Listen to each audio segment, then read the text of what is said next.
starts right now. Good morning. Here's a look at the stories making news on Saturday, June 22nd. Tense moments outside this bus terminal in Fort Lauderdale after police say they were forced to fire on a suspect. That man apparently causing some type of disturbance. Witnesses tell us they saw him reach for something in his waistband. And that's when officers pulled out guns and the suspect was shot. There you can see him handcuffed on the ground. He was taken to the hospital under close watch. No word on his condition. An immigration crackdown set for this weekend at major cities across the United States, and Miami is on the list.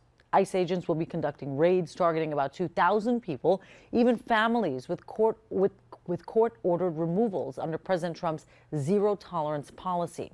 Those arrested are at risk of being deported.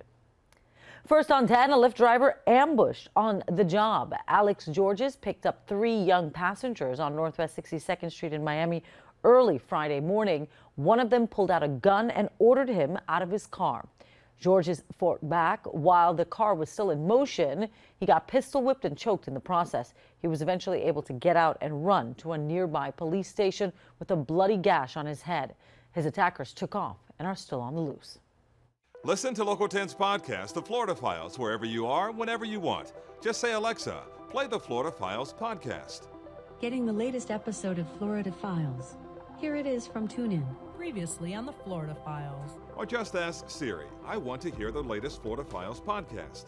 Here's the newest episode of the Florida Files. Get the Florida Files on Alexa, Google Home, or Apple devices just by saying play the Florida Files podcast. The Florida Files from the one and only Local 10. I want the person to please, for the love of God, please surrender.